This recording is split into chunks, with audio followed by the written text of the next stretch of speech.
So ఇప్పుడు మనకు చాలాసార్లు మనకు డౌట్ వస్తుంది, ఎందుకు ఇది నా జీవితంలో అవ్వట్లేదు? నేను వాక్యాన్ని చదువుతున్నా, ప్రార్థిస్తున్నా, అన్నీ చేస్తున్నా, కానీ నా జీవితంలో విడుదల రావట్లేదు. ఎంతమందికి ఆ ప్రశ్న ఉంది? ఈరోజు ఒక సింపుల్ జవాబు నేను మీకు ఇస్తాను. మనము చదివి దాన్ని నమ్మి వదిలిపెట్టడం కాదు. మనం ఏం చేయాలంటే దాన్ని ప్రతిరోజు కూడా ఆ వాక్యాన్ని మనం బలంగా దాన్ని పట్టుకొని దాని మీదనే మనం ఆధారపడుతూ మనం ఉండాలి. ఒక కప్పు ఉంది, కప్పులో కొద్దిగా నీళ్ళు పోసారు. కొద్దిగా నీళ్ళు ఉంటే అది మొత్తం నిండినట్టు కాదు. ఏం చేయాలి? ఆ కప్పు నిండాలంటే పోస్తూ ఉండాలి, పోసి బయట ఓవర్ఫ్లో అవ్వాలి. అద్భుతాలు కూడా అలాగే అవుతాయి మన జీవితంలో. మనం ఎప్పుడు దాన్ని ఎంతగా నమ్ముతామో, ఎంత లోతుగా మనం నమ్ముతామో ప్రభు ఏం చేస్తాడంటే మన జీవితంలో విడుదల మనకిస్తాడు. మనం చేసే తప్పు ఏంటంటే కొద్దిగా చేస్తాం, వదిలిపెట్టేస్తాం. ఒక్కసారి డాక్టర్ దగ్గర వెళ్తాం, రిపోర్ట్ బాగా రాకపోతే నేను అన్నీ చేసిన అయిపోయింది. ఏం చేస్తాం? అయిపోయింది, అన్నీ చేసేసా. మొన్న ఒకటే చెప్తున్నాను, నేను ఏమందనమ్మా, నేను అన్నీ చూసేసా లోకంలో, నా వయసు ఎంత, నీ వయసు ఎంత అని అంటారు. నీ వయసుతో నాకేం సంబంధం రా బాబు, నేను ఈ వాక్యాన్ని నమ్మి నేను సేవలను అడుగుపెట్టిన వ్యక్తిని నేను అన్నాను. హల్లెలూయా. అంటే నా ఏజ్ ఎంత, నా వయసు ఎంత, నా ఎక్స్పీరియన్స్ ఎంత నీకు తెలుసా అన్నాడు. నేను అన్న, నాకు నీ ఎక్స్పీరియన్స్తో నాకు సంబంధం లేదు. I'm not cared about your experience. నా ప్రభు నిన్న నేడు నిరంతరము మారనివాడుగా మన ప్రభు ఉన్నాడు. హల్లెలూయా. సో మనం ఏమని నమ్మాలంటే మన ప్రభు మన జీవితంలో ఏమని ఆశపడుతున్నాడంటే మన విశ్వాసాన్ని ప్రతి వేల్లో కూడా మనం దాన్ని పెంచాలి, దాన్ని మనం గ్రో చేయాలి. దాన్ని మనం ఎంత పెంచగలుగుతామో, ఎంత మనలో మనము పెంచగలుగుతామో ఏమవుతుందంటే విడుదల కార్యాలు మన జీవితంలో అవుతాయి. కానీ మనం ఏం చేయాలంటే దాన్ని మనం లోతుగా మనం పట్టుకొని ప్రభు యొక్క వాక్యానికి మాత్రమే మన చెవిని మనం ఇవ్వడం మనం నేర్చుకోవాలి ఈరోజు నుంచి. హల్లెలూయా. సో ప్రభు ఈరోజు మనతో అదే మాట్లాడతాడు. Numbers 23rd chapter 19th verse, సంఖ్యాకాండము 23వ అధ్యాయము 19వ వచనము. దేవుడు అబద్ధమాడుటకు ఆయన మానవుడు కాడు, పశ్చాత్తాపపడుటకు ఆయన నరపుత్రుడు కాడు. ఆయన చెప్పి చేయకుండునా, ఆయన మాట ఇచ్చి స్థాపింపకుండునా. ప్రభు ఎవడు కాడంట అండి? మానవుడు కాడంట. అంటే ఆ వాక్యంలో ఉన్న అవన్నీ కూడా 100% నిజమే. హల్లెలూయా. 100% నిజమే అని చెప్పేసి ప్రభు ఈరోజు మనతో మాట్లాడుతూ ఉన్నాడు. సో ఆయన నా గాయాల ద్వారా నువ్వు స్వస్థపరచబడ్డావు అని అంటే దానికి అర్థం ఏంది? మనం స్వస్థత ఆల్రెడీ పొందినట్టు. హల్లెలూయా. నిన్ను ఆశీర్వదిస్తా అని ప్రభు మీతో ఏదైనా వాగ్దానం ఇచ్చి ఆయన మాట్లాడారు అనుకోండి, అది తప్పకుండా నిజమే కదండి.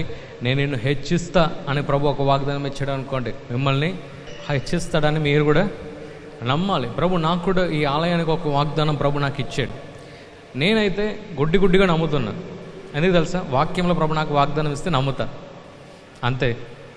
We don't care about our finances.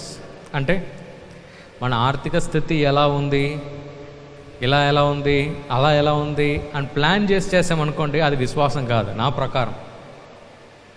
నేను ఎప్పుడు ఏమంటా అంటే కోట్ల రూపాయలు అకౌంట్లో పెట్టుకొని నేను అది చేస్తా ఇది చేస్తా అని చెప్తే అది విశ్వాసం కాదు. అస్సలే లేకుండా విశ్వాసంతో చెప్తాను చూడండి, అదే నిజమైన విశ్వాసం. హల్లెలూయా. నేను కూడా ఏం నమ్ముతున్నానంటే ప్రభు నాకు ఇచ్చిన వాగ్దానం నేను ఎప్పుడు కూడా ఏం చేస్తానంటే, ఎప్పుడంతా నేను సోలిపోతాను ఏం చేస్తానంటే ఆ వాగ్దానం తీసుకొని తిరిగి చదువుతాను అనమాట.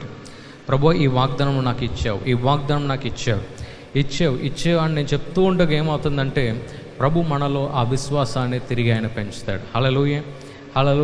సో ఇక్కడ మనం ఏం చూడగలుగుతున్నామంటే, మరి మనం ఎలా ప్రభు యొక్క మాటను కానీ వాక్యాన్ని కానీ మనం వినగలుగుతాం? ఎంతమంది దగ్గర ఫోన్ ఉంది? ఫోన్ క్రికెట్ మ్యాచ్ చూడటానికి మాత్రం కాదు, అప్పుడప్పుడు ఈ సండే సర్వీస్ది యూట్యూబ్లో క్లిక్ చేసి మళ్ళీ వినాలి, ఈయన ఏం చెప్పిండు మనకు పోయిన సండే. మర్చిపోయామనుకోండి మళ్ళీ పెట్టాలి, మళ్ళీ గుర్తు చేసుకోవాలి. ఇది మాత్రం కాదు, మీరు ఏ దైవజనుల ద్వారా మీకు విశ్వాసం మీకు కలుగుతుందో వారి యొక్క వీడియో మీరు ప్లే చేయాలి, వారి యొక్క వాక్యాన్ని మీరు తప్పకుండా వినాలి. నేను ఎప్పుడంతా డైనింగ్ టేబుల్లో కూర్చుంటాను, మా డైనింగ్ టేబుల్ తినటానికి కూర్చుంటాం కదా, కూర్చునేటప్పుడు నా ముందు ఒక ఐప్యాడ్ ఉంటుంది అన్నమాట. మా మమ్మీ చూస్తుంది, మా డాడీ కూడా కొన్నిసార్లు చూస్తారు. చూసి ఏం చేస్తున్నావురా అని అంట. మెసేజ్ వింటున్నా.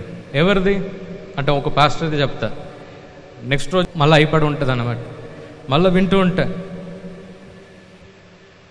మరి ఇప్పుడు ఈరోజు ఎవరిది వింటున్నావు అని అంటారు. వెంటనే అంటాను, మరి ఈ దైవజనుడిది నేను వింటున్నాను అని అంటారు. రే నిన్నే కదా ఇంకో పాస్టర్ది విన్నావు, ఈరోజు ఇంకో పాస్టరా అని అంటారు. ఏ పాస్టర్తో సంబంధం కాదు, మనలో విశ్వాసం కలుగుతుందంటే వింటూనే ఉండాలి. ఎంత నాటగలుగుతామో నాటాలి. హల్లెలూయా. ఫోన్ సీరియళ్ళు చూడటానికి, యూట్యూబ్లు చూడటానికి, అవి చెత్త చదరాలు చూడటానికి కోసం కాదు. మనకిచ్చిన ఎక్విప్మెంట్ కూడా మనం దేనికి వాడాలంటే ఇది చేస్తే మనకు విశ్వాసం పెరుగుతుందా అని కూడా మనం చూడాలి. హల్లెలూయా కదండి. ఈరోజు మన ఎక్విప్మెంట్ మనం దేనికి వాడాలి తెలుసా? మనలో ఉన్న విశ్వాసాన్ని మనం పెంచగలగాలి. హల్లెలూయా. నేనేం ఎంకరేజ్ చేస్తున్నానంటే అందరినీ రోజు ఏదో ఒక వాక్యం మీ ఇంట్లో మీరు వినాలి. హల్లెలూయా. ఒక కాలంలో టీవీ ఉండేది, 6 గంటలకే టీవీ ఆన్ చేస్తారు అందరు ఇంట్లో. ఆన్ చేసి అంటే డివోషన్ ఉంటుంది కదా, డివోషన్తో ప్రారంభించాలి అని చెప్పేసి ప్రారంభించేది. ఈ ఫోన్లు వచ్చిన తర్వాత మొత్తం మారిపోయింది. అంటే చెప్తున్నా, ప్రతిరోజు నిద్రపోయే ముందు ఏదన్నా ఒక మంచి దైవజనుడిది మీరు మీ యూట్యూబ్లో మీరు ఆన్ చేసి వారి యొక్క వాక్యం మీకు విశ్వాసం కలగజేస్తుందంటే తప్పకుండా మీరు వారి యొక్క వీడియో వినాలి. ఒకవేళ ఆయన మాట్లాడేది మీకు స్వస్థత దొరకదు, నువ్వు పైకి రావు, ఇలాగే కష్టంలో ఉంటావు, ఇలాగే చేస్తావు అంటే ఫస్ట్ వాడిది మూసేసి ఇంకో దైవజనుడికి మారండి. ఇది ఎవరు మీకు ఓపెన్గా చెప్పరు స్టేజ్లో, నేను చెప్తున్నా, మారండి. ఎందుకంటే మన ప్రభు మనకు విడుదల ఇచ్చే ప్రభు. హాఫ్ చెప్పారనుకోండి, అవుతుంది, అవ్వకపోతే అవ్వదు, అవుతే ప్రభు యొక్క చిత్తం, అవ్వకపోతే ప్రభు యొక్క చిత్తం అన్నారు అనుకోండి, వారిని కూడా మూసి పడేయండి పక్కకు. మన ప్రభు వాగ్దానం ఇస్తే చేసి నెరవేర్చే ప్రభు మనకున్నాడు. హల్లెలూయా, హల్లెలూయా. సో ఈరోజు మీరేం చేయాలంటే you have to make a habit. ఈరోజు మీరు ఒక హ్యాబిట్ని మీ ఇంట్లో మీరు క్రియేట్ చేయాలి. ఫ్యామిలీ ప్రేయర్ తప్పకుండా ఉండాలి, కుటుంబ ప్రార్థన తప్పకుండా ఉండాలి, విశ్వాస జీవితము తప్పకుండా ఉండాలి. ప్రతిరోజు ఒక వాక్యాన్ని మీరు వినాలి. అంటే నేను ఎందుకు వినమంటున్నానంటే ఒక్కొక్కరు ఒక్కొక్క విధంలో దాన్ని వివరిస్తారు. వారి యొక్క వివరణ ద్వారా మనం దీవించబడుతున్నామంటే తప్పకుండా వారిది మనం వినాలి. హల్లెలూయా. ఏజ్తో సంబంధమే లేదు, ఏజ్తో సంబంధం లేదు. ఎవరు కరెక్ట్ బోధిస్తున్నారో వారిది వినాలి మనం. అదే మన టార్గెట్ కదండి. కొంతమంది అంటారు మీరు ఇవంతా చేస్తే దేవుని బిడ్డలే కాదు అని అంటారు. కొందరు బోధ అలా చేస్తారు. నేను ఒకరోజు ఒక వాక్యాన్ని విన్నాను, ఎవరిదో విన్నాను, ఇదంతా చేస్తే దేవుని బిడ్డలే మీరందరూ కారు అని చెప్పేసి ఎవరో ఒకరు అన్నారన్నమాట. నేను చూసేసి ఇది బైబిల్ ఎక్కడ ఉంది, బైబిల్ అలా రిలేటెడ్గా అది లేదన్నమాట. అంటే నేను ఎందుకు ఇవి చెప్తున్నాను అంటే ఇంకో దైవజుని చిన్నగా చూపు చెప్పడం, నేను గొప్ప అని చెప్పుకోవటం కోసం కాదు. నేను ఎందుకు అంటున్నా అంటే ఏ స్వరాన్ని మనం వింటున్నాం అనేది చాలా ముఖ్యము. హల్లెలూయా. ఏ దైవజనుడు వారి యొక్క స్వరాన్ని మనం వింటున్నాము, వారి యొక్క జీవితం ఎలా ఉంది, ప్రభు వారిని దీవించారా, వారు ఎలా నడుస్తున్నారు, అన్నీ కూడా మనం చూడాలి కదండి.